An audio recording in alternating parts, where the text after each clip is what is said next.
श्री सीताराम।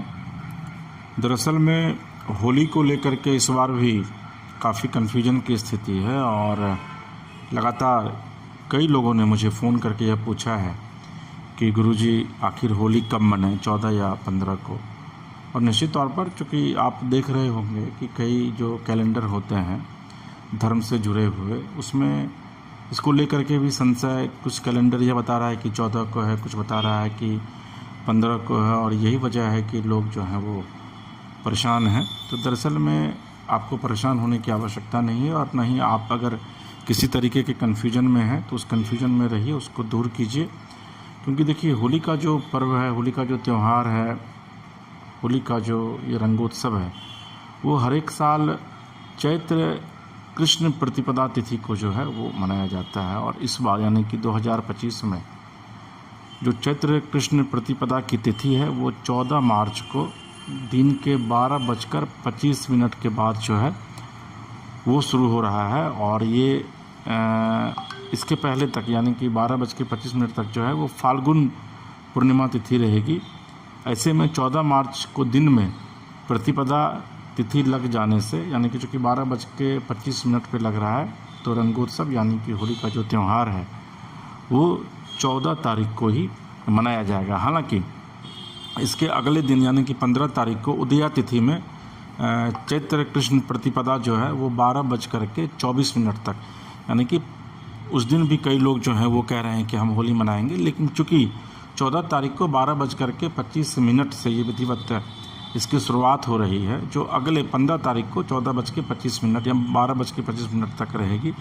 यानी कि आप 14 तारीख को ही होली मनाइए, तो वो ज़्यादा जो है वो सुविधाई है। और इसका जो नियम है उसमें प्रदोष काल में फाल्गुन पूर्णिमा की तिथि होती है, और फाल्गुन पूर्णिमा के तिथि के ही रात्रि में होलिका का दहन किया जाता है। तो 13 तारीख को फाल्गुन पूर्णिमा की तिथि पर रही है, तो जो होलिका दहन है वह 13 मार्च को किया जाएगा, और 14 मार्च को विधिवत जो होली है वो होली मनाई जाएगी। अब होलिका दहन के लिए शुभ जो मुहूर्त है वो क्या है, तो देखिए, जो पंचांग है उसके मुताबिक होलिका दहन जो है वो उसके लिए शुभ मुहूर्त 11:26 से, यानी कि 13 तारीख की रात्रि में 11:26 से, और 14 तारीख के सुबह यानी कि 12:29 तक जो है वो शुभ मुहूर्त रहेगा। तो आप 13 तारीख के रात्रि में 11:26 से जो है आप होलिका दहन जो है वो आप कर सकते हैं, वो काफ़ी शुभ माना जाएगा। और होलिका दहन के लिए जो विधि है उसमें आप होलिका की पूजा में अक्षत, गंगा जल, रोली, चंदन, मौली, हल्दी, दीपक, मिष्ठान जो आपके घर में अमूमन बनते हैं, पुआ, ये सब जो बनाया जाता है वो, इससे आप पूजा कीजिए। और उसमें आटा, गुड़, कपूर, तिल, धूप, गुगुल, जौ, घी, आम की लकड़ी, गाय के गोबर से बने गोईठे डालकर उसको 7 बार जहाँ भी होलिका दहन हो रहा है उसके परिवार सहित परिक्रमा कर लीजिए। तो इससे आपके परिवार में सुख, शांति, समृद्धि की वृद्धि होगी, और जो निगेटिव एनर्जी है, नकारात्मकता है, न सिर्फ उसका नाश होगा बल्कि रोग शोक से भी मुक्ति मिलेगी, और आपके मनोकामनाओं की पूर्ति भी होगी। साथ ही होलिका के जलने के बाद उसमें चना या गेहूं की जो बाली, चूँकि गेहूं का अब समय आ रहा है, तो गेहूं की बाली को भी आप उसमें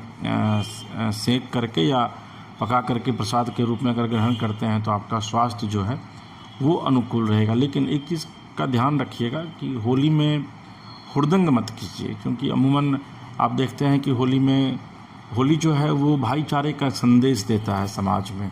तो होली में ऐसे ही लोगों को आप रंग लगाइए जो वाकई में रंग लगवाना चाहते हैं। ज़बरदस्ती किसी को रंग नहीं लगाइए। हाँ, अगर हो सके तो आप अबीर और गुलाल लगाकर लोगों को प्रणाम कर सकते हैं, उनसे गले मिलिए।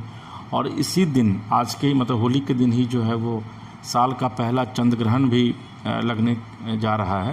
तो चंद्र ग्रहण का भी जो है वो काफ़ी प्रभाव होता है होली पर।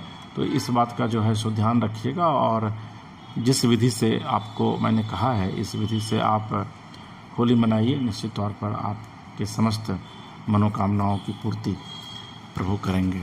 आपको हमारा ये कार्यक्रम अच्छा लगा तो आप मानस कथा रामायण को सब्सक्राइब कीजिए, लाइक कीजिए, शेयर कीजिए, और अगर आप अपने इलाके में निःशुल्क मानस कथा यानी कि रामायण का पाठ कराना चाहते हैं तो आप हमारे नंबर 9431288046 पर संपर्क कर सकते हैं।